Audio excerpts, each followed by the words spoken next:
see if it's working. Actually, been a couple of days since I have filmed. Let's see if this is working.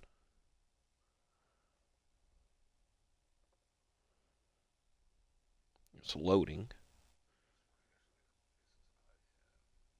Bro, ain't no way we already 20 seconds in. Hello, hello, hello.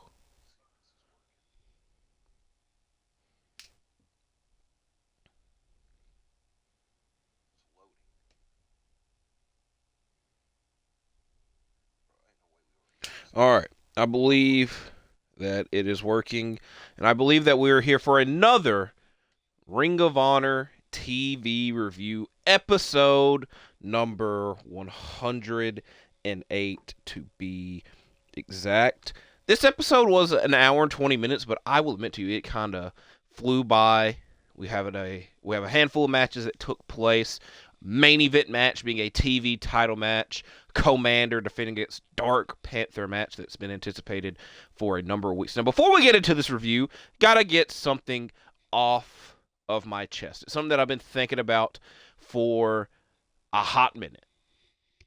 We are in, and I'm going to put this in quotations, Supercard of Honor season. That's why the match you're about to see here on Fight Forever, Eddie Kingston versus Claudio Castagnoli, was a Supercard of Honor main event a couple years ago. That's besides the point. Now, why I put that in quotations and why I got to get something off my chest about it is we have yet to hear an announcement about Supercard of Honor. And if it was to take place when it normally does, aka WrestleMania weekend, I know they wouldn't want us to say that, but that's what happens. We would have expected an announcement by now.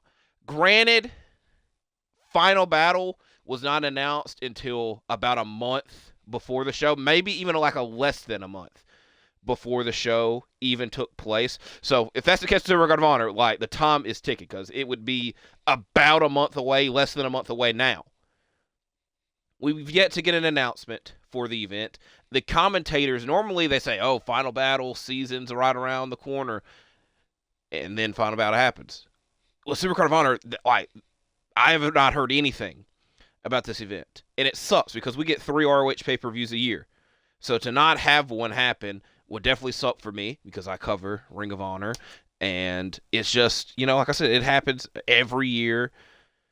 Time will tell. Time will tell, but the time is slowly but surely ticking. I want to get that off my chest. I have no clue if and when Supercard of Honor is taking place this year or not. I did research, aka Google search, and all the top Google searches kept saying that they found a venue, but there's an issue, and there's a chance that the event doesn't take place. And that was from January. We're in March. We're in the middle of March. March Madness has already began, which I will be discussing that during the course of this video because something came up about it. So enough of me yapping about non-ROH TV stuff. We're going to talk about episode 108, and then we'll be on our ways. So our opening contest was a 6-man tag, a trios match between Hechicero, Regido, Volador Jr., taking on Neon, Fuego, and Mistco. Hechicero and Neon start the match off with trying to apply leg locks with one another, with Neon fighting out of a surfboard to apply his own. Now, I'll go tell you this now. Several of these matches, several surfboard submissions were applied, which I did find a bit funny. So we'll get to that when we get to that. These other matches. They then tag out with Mistco and Volador tagging in, having a face-off, but nothing between the two happens as Regido comes in and attacks Mistco. Mistco eventually fights off all of his opponents and hits a springboard backdrop. This is followed by him and his partners diving onto their opponents onto the outside.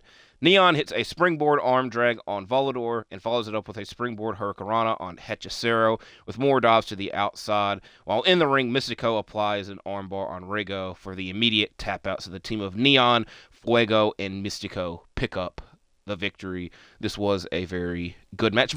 Star-studded, having Mistco and Hechicero in the same match. So for the past month, we've been getting these CMLL Trios matches. So don't know if they'll be slowing down because I think there's probably a couple more to happen. Like I said, it's kind of weird talking about these matches because I see they announce in advance when they're going to be taped, like at what taping they're happening.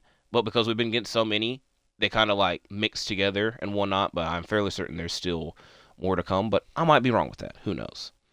Next matchup, Viva Van versus La Catalina. Back and forth early. Catalina's Fire Woman's suplex. Oh my God, I said Fire Woman. Fisher Woman. Suplex gets a 2 count, while Van applies a surfboard, following it up with a curb stomp.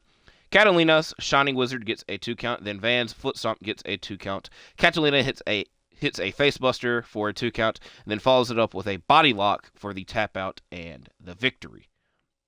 Next matchup is Beast Mortos and Drilistico of LFI versus Eli Thesis and Gabriel Arias. Arias and Drilistico start the match off with Arias mainly getting stomped out for that time period by Drilistico, then both tag out with Mortos stomping out Eli, and then LFI pick up the victory with a Drilistico facebuster as they prepare for their matchup this weekend on Collision, which one half of their opponent's Komander is in the main event tonight.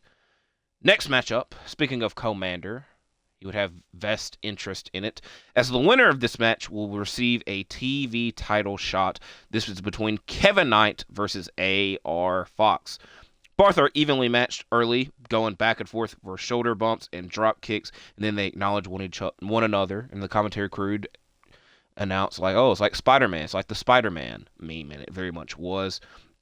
This changes once Fox hits a dive to the outside and then a senton off of the guard rail. Back of the ring, Knight lands a frog splash for a 2 count and then lands a slingshot DDT, with Fox following it up with a pop-up Pele kick and cutter for a 2 count. Knight lands an F5, or the Knights Out, which I believe is what the commentary crew said, for a 2 count. Then Fox hits a pop-up cutter followed by a swanton bomb for a very close 2 count. The two followed up with a series of roll-ups, and then we notice that there's only 1 minute remaining as the announcer announces. And Fox goes and applies a crossface. And I ain't gonna lie, it felt longer than a minute, but I didn't want to look at the time and time check it. But eventually, Kevin Knight grabs the ropes, but by doing so, he is passed out. Fox tries to go for the pin and take advantage of it and get the win off of it, but the time limit has expired, and we have no winner. And no, we don't know who's going to be getting this TV title shot between the two. Maybe they do triple threat, which is kind of a trend in wrestling. But hell, I would not be complaining. That would be a good triple threat. Knight versus Fox versus Dark Panther or Komander, because we still got to find out who our TV champion is in the main event. But we got a couple of matches that happened before that main event. This next match was extremely quick and extremely one-sided. Satnam Singh faces Sid Ellington. This is a match that mainly sees Sid tossed around the ring. He even gets tossed on top of a turnbuckle at one point, and Satnam gets the victory with a choke slam. Next matchup was a very good matchup as well. It was QT Marshall and Aaron Solo taking on Top Flight. Now, Ian Riccaboni made note that Top Flight have not lost a match in ROH since March of 2023. Now, I did not fact check this again, because that would be 2 years worth of research I'd have to go through, but I also think that he said on tag team matches. So I know they've competed in a lot of multi-men trios and the multi-men 5-on-5 matches. Granted, I don't think they've lost those either, so I would have to research that. But there's also like a time period where they weren't competing as a team because Dante was out of action. So this was entirely possible. So will the undefeated streak continue? Yes, but how did that happen?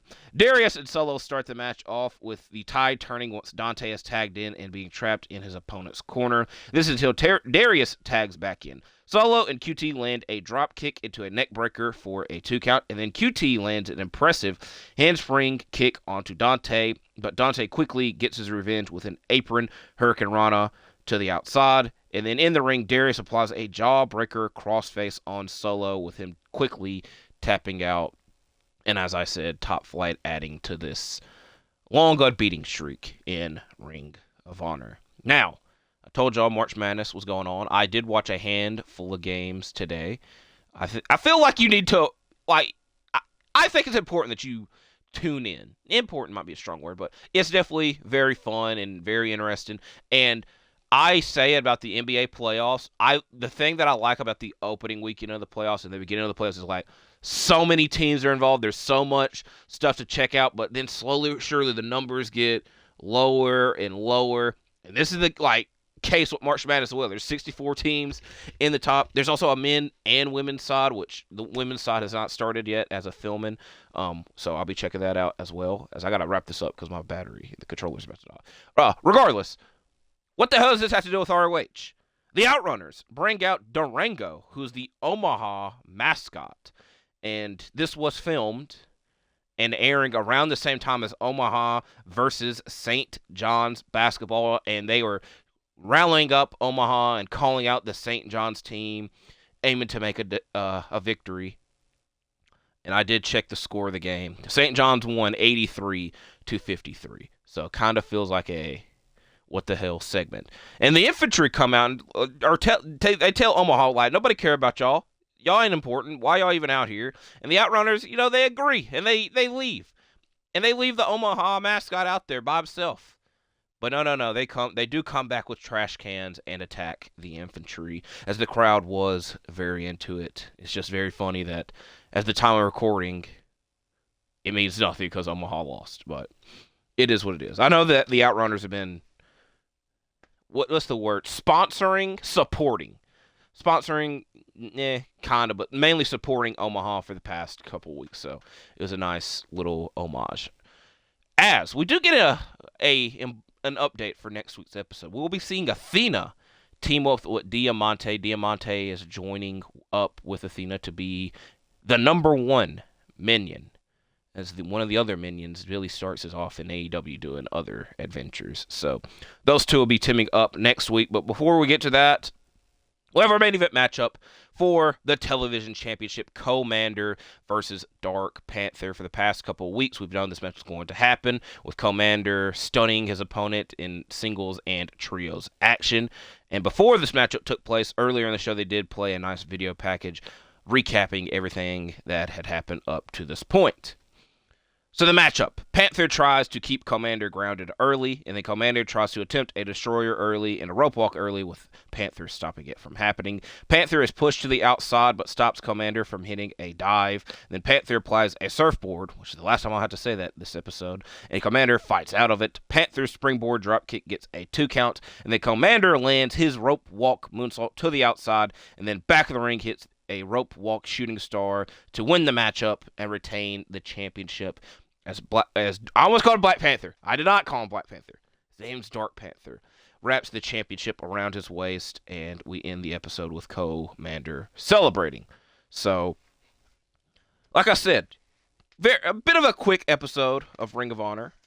As always, I like to say, I'm interested to see what the hell happens next week, and we shall see what the hell. We know one thing that's happening, at least. I do want to make note that this is the first page in my new notebook. If y'all watched my retro review this week, which I discussed WrestleMania 3, I may note at the end that the next video I'll be having a new notebook, which is the one that I use for this video. So there's always an important note for me, and hopefully it is for y'all as well, as y'all see that Claudio, like at Supercard of Honor 2023, picked up the victory here. So hopefully we get some type of official update and announcement about Supercard of Honor. Time will tell with that standpoint. I'm advocating for the event to take place because there's a lot of matchups and storylines that you could kind of point out that would make sense to happen at the event. But like I said, time is slowly but surely ticking away. So like I said, my battery's about to die in my controller. I could keep going on and on talking, but y'all probably are ready for me to end it. So I do appreciate y'all for watching this. Like, comment, subscribe, all that stuff. I'll see y'all when I see y'all. I'm out for now. Goodbye.